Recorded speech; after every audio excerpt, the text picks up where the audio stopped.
अस्सलामुअलैकुम students, I hope आप सब लोग ठीक होंगे, खैरियत से होंगे। आज का जो हमारा टॉपिक है वो है कॉन्स्टिलेशंस। और कॉन्स्टिलेशंस का मतलब क्या है ये मैं आपको बताती चलूँ कि कोई भी स्टार्स का जो ग्रुप है, जिन्होंने एक ग्रुप ऑफ स्टार्स जो हैं उन्होंने कोई भी शेप ली हुई है। हम अक्सर आसमान पे देखते हैं कि काफ़ी सारे सितारे मिलकर कोई चीज़ बना रहे होते हैं। ठीक है, हम अक्सर गर्मियों के दिनों में ख़ास तौर पे आसमान जब साफ होता है और सितारे नज़र आ रहे होते हैं तो हम देखते हैं कि ये चीज़ बनी हुई है। ग्रुप ऑफ स्टार्स जो है वो मिलके कुछ बनाते हैं। ठीक है, तो वो होता है जी कॉन्स्टिलेशंस। ठीक है, डिफरेंट शेप्स होती हैं। तो आज हम इसके बारे में डिस्कस करेंगे। कोई इसमें मुश्किल बात नहीं है, सिंपल सी चीज़ें हैं। हम साथ साथ रीडिंग करेंगे। रीडिंग में आप लोगों को इसलिए करवाती हूँ ताकि आपको पूरे सेंटेंस की जो है वो उर्दू ट्रांसलेशन मिले और आपको उसको याद करने में आसानी हो। ठीक है, वरना लेक्चर वाइज तो मैं आपको दे सकती हूँ, लेकिन उसमें ये होगा कि आपको बाद में जब आप सेंटेंसेस पढ़ेंगे तो वो आपको सेंटेंस मुश्किल लगेंगे। At night we see countless number of stars in the sky. रात के वक्त जब हम आसमान की तरफ देखते हैं तो बहुत सारे सितारे नजर आते हैं। Some groups of stars look forming a specific pattern और शेप। ठीक है, कुछ स्टार्स जो होते हैं उन्होंने कोई स्पेसिफिक पैटर्न या कोई शेप ली हुई होती है। ठीक है, किसी शक्ल में हमें नजर आ रहे होते हैं।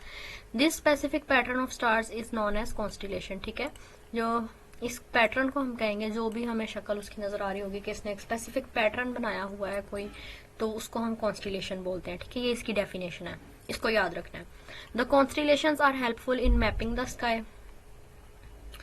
आसमान में जो मैपिंग यानी आसमान से जो पिछले लोग थे, जब इतनी तरक्की नहीं हुई थी तो सितारों से देख के लोकेशंस को ट्रेस किया जाता था कि हम किस डायरेक्शन में जा रहे हैं, और वो सितारों की निशानियां रखी जाती थी। ठीक है, Earth's revolution around the sun causes the constellations appear during certain part of the year।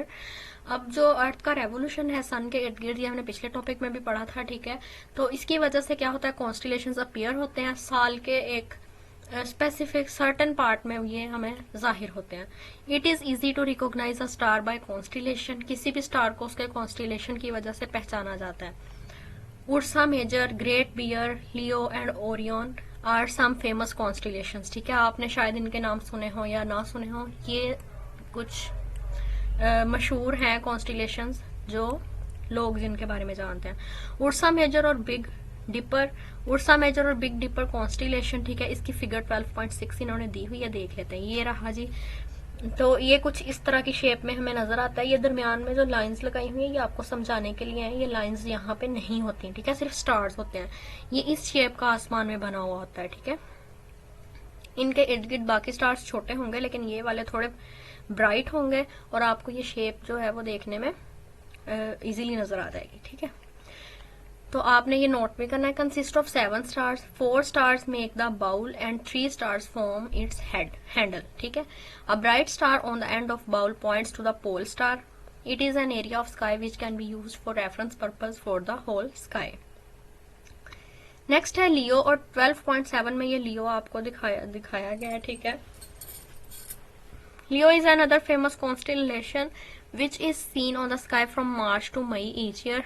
ये मार्च से लेके मई तक हर साल आपको ये आसमान पे नजर आएगा, और आपने ये बात नोटिस करनी है कि ये नजर आ रहा है कि नहीं। ठीक है, Orion, the pattern of star in Orion is shown in figure 12.8। Orion का कुछ इस तरह का शेप होता है। ठीक है, और इसके बाद है Great Bear, the pattern of star in Great Bear is shown in figure 12.9। Great Bear कुछ इस तरह का। मैंने अपनी लाइफ में आज तक एक तो उर्सा मेजर को देखा है और एक आई थिंक ग्रेट बियर भी मैंने कई दफा देखा है। ठीक है, तो आपने मार्च से मई तक ये नोट करना है कि लियो आपको नजर आ रहा है कि नहीं। और ज्यादातर गर्मियों के मौसम में ये, क्योंकि आसमान बिल्कुल क्लियर होता है, तो ये उर्सा मेजर भी गर्मियों में अक्सर नजर आता है, तो आपने ये नोटिस करना है। ठीक हो गया, तो यहाँ तक आज का हमारा टॉपिक था। आप लोगों को अगर कोई प्रोजेक्ट्स वगैरह आप लोगों ने करने होते हैं, आपके इसमें होते हैं सिलेबस में, तो आप मुझे जरूर बताइएगा, मैं वो भी करवा दूंगी। और ये बॉक्स जो बने हुए हैं इन्फॉर्मेटिव के तौर पे, तो अगर आप लोग ये भी करते हैं तो मुझे बताइएगा जरूर कि आपके सिलेबस में ये इंक्लूड हैं या नहीं है। ठीक है, तो मैं वो भी करवा दूंगी। तो अगर आपको वीडियो अच्छी लगी हो तो लाइक करें, चैनल को सब्सक्राइब करना मत भूलें। अगली वीडियो में मिलेंगे, तब तक के लिए अल्लाह हाफिज।